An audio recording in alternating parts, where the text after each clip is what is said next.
Hello students, यदि आपको मेरे वीडियोस पसंद आ रहे हैं तो सब्सक्राइब बटन को प्रेस करके मेरे चैनल को सब्सक्राइब कर लें और बेल बटन को प्रेस कर दें ताकि मेरे नए वीडियोस के आने की सूचना आपको तुरंत मिल जाए।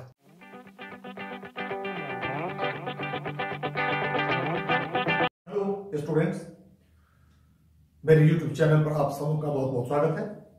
आज हम इनडायरेक्ट रिलेशन का एक और पार्ट समझने की कोशिश करेंगे, जिसमें रिपोर्टेड स्पीच में एक से अधिक प्रकार के वाक्य दिए जाते हैं और इसमें मल्टीपल चॉइस में इनडायरेक्ट रिलेशन बनाकर आपको दे दिया जाता है और करेक्ट विकल्प चुनने के लिए दिया जाता है, जबकि इसी में कुछ एरर दे देगा और फिर डिटेक्शन ऑफ कॉमन एरर में इसको डाल देगा, इंप्रूवमेंट के लिए उसको डाल देगा। ठीक है, तो इस तरह के वाक्यों का इनडायरेक्ट रिलेशन कैसे चलना चाहिए, इस पर थोड़ी हम चर्चा कर लें। इस तरह के जो रिपोर्टेड स्पीच होंगे उसमें हो सकता है एक स्टेटमेंट हो, एक क्वेश्चन हो, एक स्टेटमेंट हो, एक रिक्वेस्ट हो। उसी तरह से एक रिक्वेस्ट है तो एक ऑब्जेक्टिव सेंटेंस का भी हिस्सा है, अर्थात विश कर्स भी है। तो कहने को मतलब कि मिक्स्ड टाइप इसमें पॉसिबल है। और उसी तरह से मान लीजिए किसी वाक्य में एक स्टेटमेंट है, एक क्वेश्चन है, एक रिक्वेस्ट है, ये भी संभव है। तो जितने प्रकार के वाक्यों का प्रयोग हमको रिपोर्टेड स्पीच में मिलेंगे, उन सभी प्रकार के वाक्यों के लिए जो रूल्स इनडायरेक्ट रिलेशन के लागू होते हैं आपको फॉलो करने होते हैं। और मैंने पहले सेपरेटली आपको बताया है कि असर्टिव सेंटेंसेस का यदि इनडायरेक्ट रिलेशन बनाना हो तो कैसे बनाते हैं, इंट्रोगेटिव सेंटेंसेस का कैसे बनाते हैं, इंपेरेटिव सेंटेंसेस का कैसे बनाते हैं, ऑब्जेक्टिव सेंटेंसेस का कैसे बनाते हैं, एक्सक्लेमेटरी सेंटेंसेस का कैसे बनाते हैं, ये सब चीजें पहले मैं बताया हुआ हूं। तो आज हम जस्ट 2-4 सेंटेंसेस लेकर समझने की कोशिश करेंगे और आपको केवल एक आइडिया यहां मुझे देना है कि आप काम कर सकें। अब जैसे एक सेंटेंस हम ले रहे हैं कि she said to me, उसने मुझसे कहा, I am going to market.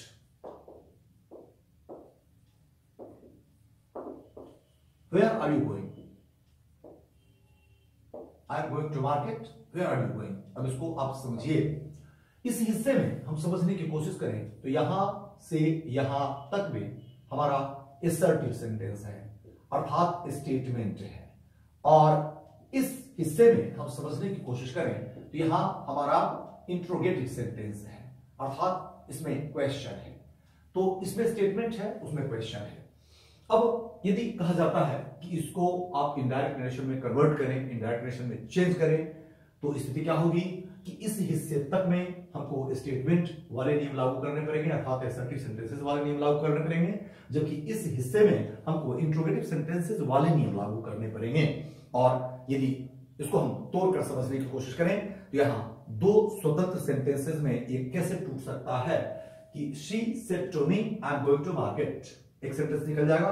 दूसरा निकलेगा she said to me where are you going। तो इस तरह से पहला हिस्सा में है कि she मी को जानकारी दे रही है कि मैं बाजार जा रही हूं और मी से पूछ रही है कि तुम कहां जा रहे हो। ठीक है, अब इसको इनडायरेक्ट में को चेंज करना हो तो कैसे करेंगे।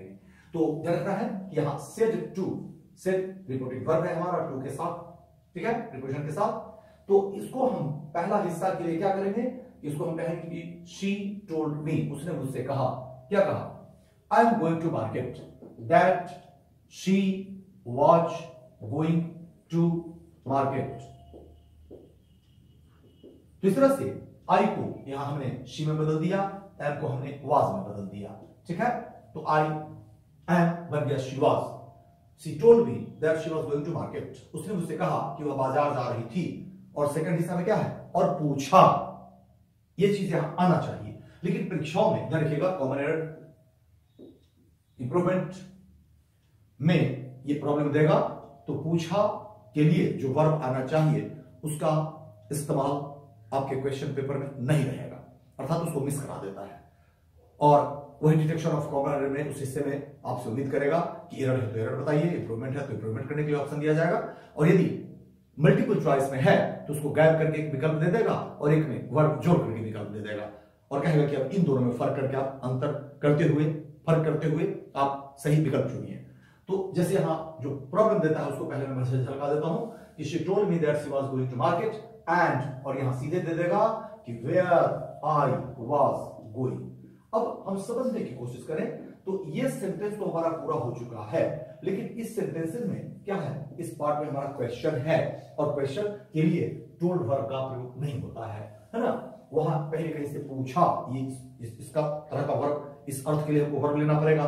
तो सबसे जो सामान्य वर्ब होता है, जो मैंने पहले कभी बताया था, यहां हम इस्तेमाल कर देते हैं एंड आस्क्ड, या आप चाहते तो। हमने इंट्रोगेटिव सेंटेंसेस में ये सब ऑप्शंस आपको बताए हैं। यहां आस्क्ड के बदले आप चाहे तो इस्तेमाल कर सकते हैं वांटेड टू नो, या यहां आप चाहें तो इस्तेमाल कर सकते हैं इंक्वायर्ड, है ना। तो ये सब प्रयोग आप यहां चाहे तो कर सकते हैं। तो सेंटेंस का स्वरूप हमको दिखाई पड़ना चाहिए कि she told me that she was going to market and asked या इंक्वायर्ड या wanted to know where I was going. तो इसमें हमने देखा कि असर्टिव सेंटेंस और इंट्रोगेटिव सेंटेंस का यह कॉम्बिनेशन था, जिसको इस रूप में हमको इनडायरेक्ट नरेशन में कन्वर्ट करने की आवश्यकता थी और मैंने किया। ठीक है, इसी तरह ध्यान रखिएगा कि जैसे एक हिस्सा असर्टिव सेंटेंस का है अर्थात स्टेटमेंट है, और दूसरे हिस्से में मान लीजिए कि यहां पे रिक्वेस्ट है। जैसे होता कि she said to me I am going to market, please come with me, कृपया मेरे साथ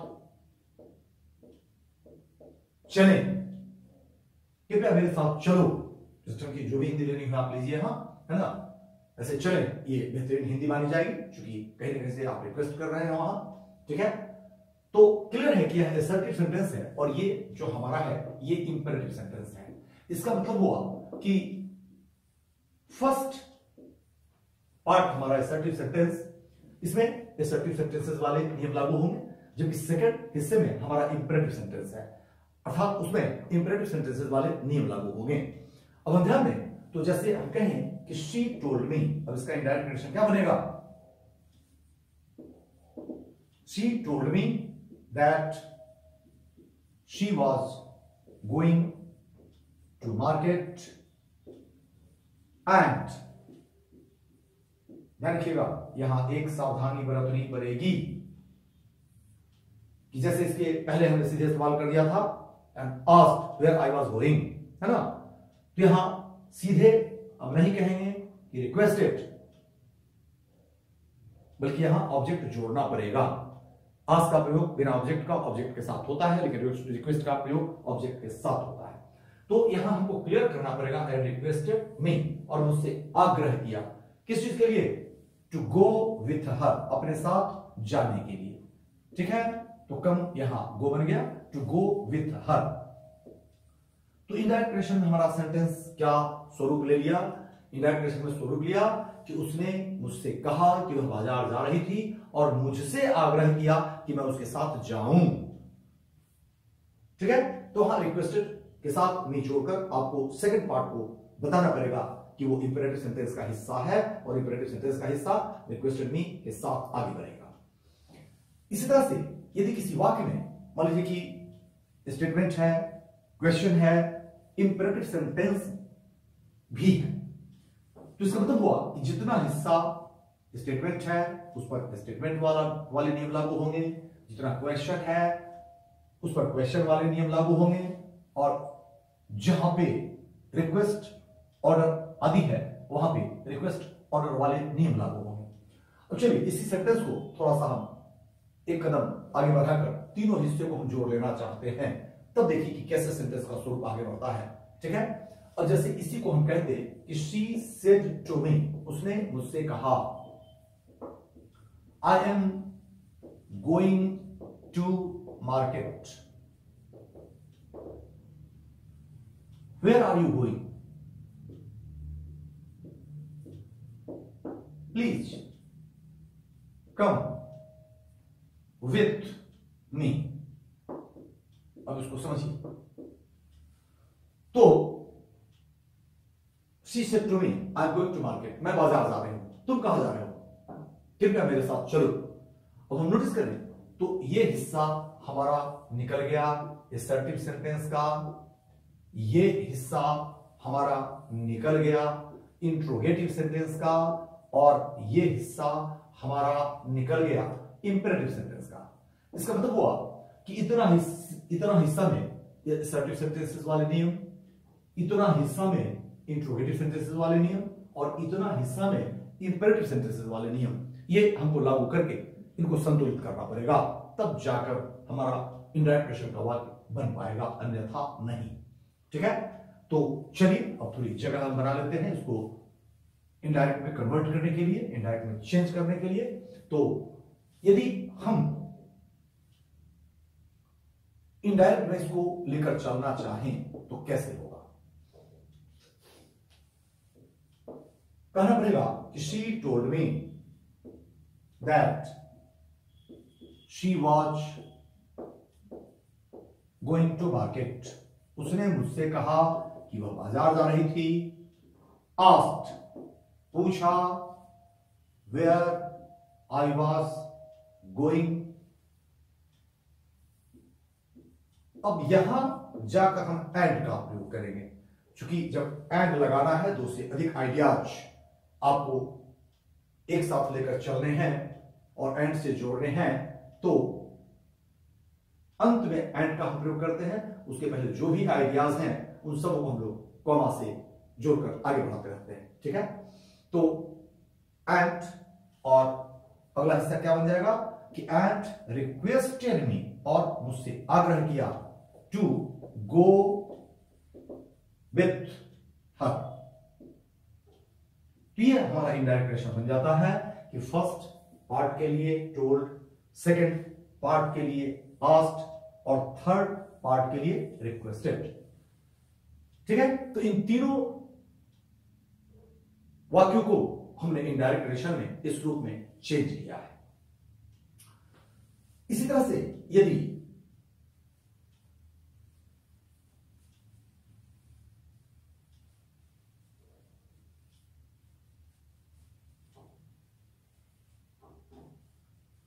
वाक्य में एक स्टेटमेंट होता, एक मान लीजिए कि ऑप्टेटिव सेंटेंस होता है ना, जैसे the set set, the set set, the condition of this child is not good. God help him. The condition of the child is not good. God help him. संत ने कहा कि बच्चे की हालत अच्छी नहीं है, ईश्वर उसकी मदद करे। अब ध्यान रखना है, हमने पहले कभी बताया है, यहां इंप्लिसिट में होता है, छिपा होता है में गॉड हेल्प हिम भी हम कह सकते हैं, में को हम हटा भी सकते हैं, छिपा भी सकते हैं। ये दोनों प्रक्रियाएं करेक्ट मानी जाती हैं, ये हम पहले कभी आपको समझाए हुए हैं। ठीक है, अब हम नोटिस करें तो इस हिस्से में क्या है, असर्टिव सेंटेंस है, जबकि इस हिस्से में हम नोटिस करें तो ऑप्टेटिव सेंटेंस है। इसका मतलब यह हुआ कि पहला हिस्सा में स्टेटमेंट वाले नियम लागू होंगे, जबकि दूसरा हिस्सा में हमको ऑप्टेटिव सेंटेंसेस वाले नियम लागू होंगे। अब चलिए इसको समझने की कोशिश करें। अब इसको यदि हम इनडायरेक्ट नरेशन में चेंज करते हैं तो हमको क्या करना पड़ेगा? तो फर्स्ट पार्ट में जो है हमको कहना पड़ेगा कि the sent set that the condition of that child, this को हमने that में बदल दिया, ध्यान रखना है, that child इसको हमने was कर दिया, was not good. संत ने कहा कि बच्चे की हालत अच्छी नहीं थी. And prayed और प्रार्थना किया. क्या प्रार्थना किया? That God might heal him. कि ईश्वर उसकी मदद करे. तो ये आपका इनडायरेक्ट रिलेशन बन जाता है. ठीक है. तो डिफरेंट वैरायटीज ऑफ जो सेंटेंसेस हैं, इस तरह वाले में कोई एक एक्सक्लेमेटरी सेंटेंस होता.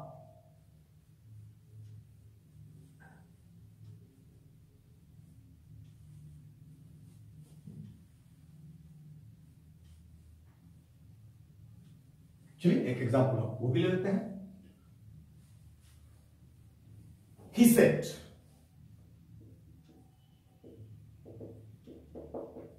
what a lovely sight. क्या प्यारा दृश्य. I have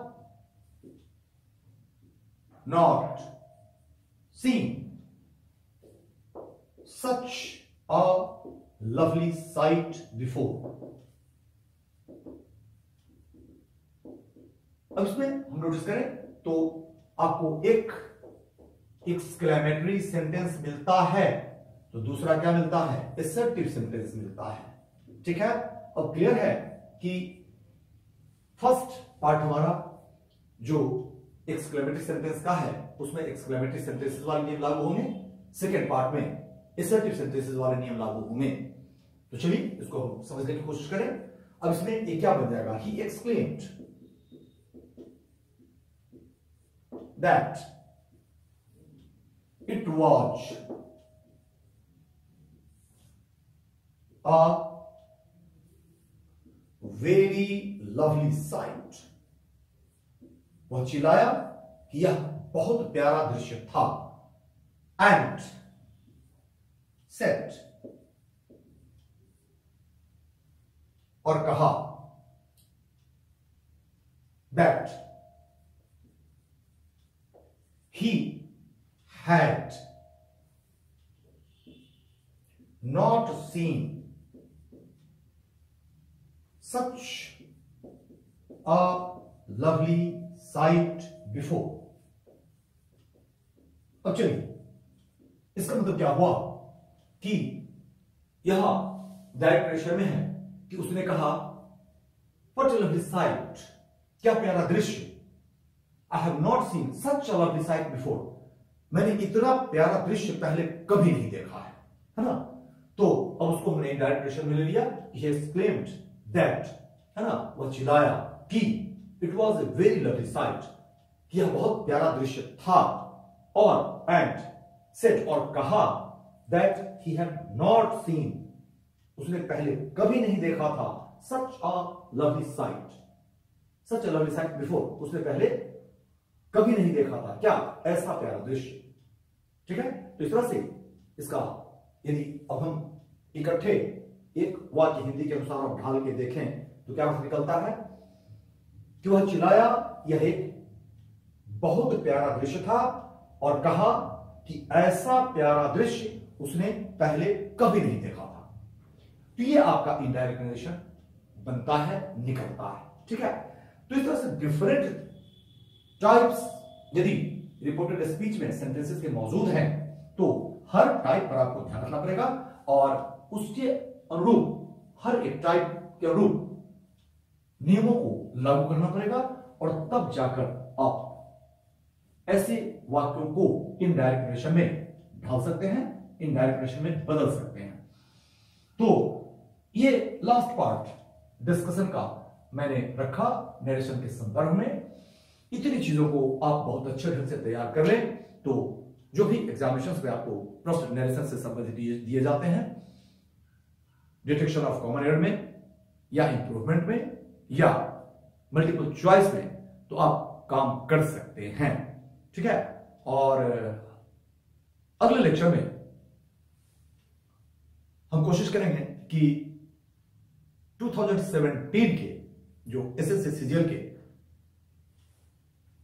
टाइप 2 के क्वेश्चंस हैं, उनमें से हम कुछ क्वेश्चंस को आपको अगले लेक्चर में बताने की समझाने की कोशिश करेंगे। लेकिन क्वेश्चंस में ऐसा लगता है कि आप लोग का इंटरेस्ट बहुत कम होता है कि जब भी मैं कुछ क्वेश्चंस को सॉल्व करके आप लोगों के सामने रखता हूं तो आप में से बहुत कम स्टूडेंट्स क्वेश्चंस को देखते हैं या उस पर व्यूज बहुत कम आते हैं। तो अगले लेक्चर में कुछ क्वेश्चंस हम सॉल्व करके देंगे आप लोगों को। लेकिन यदि व्यूज अच्छे आएंगे तभी हम फिर कुछ क्वेश्चंस को लेकर आगे बढ़ेंगे, अन्यथा फिर हम आगे क्वेश्चंस पर काम नहीं कर पाएंगे, किसी नए टॉपिक की तरफ चलेंगे। ठीक है, तो आज डिस्कशन यहीं तक, और अंत में फिर यही कहेंगे कि वीडियोज अच्छे लग रहे हैं तो निश्चित रूप से लाइक करें, शेयर करें, सब्सक्राइब करें और अपने कमेंट्स लिखें। तो आज यहीं तक, बहुत बहुत थैंक्स।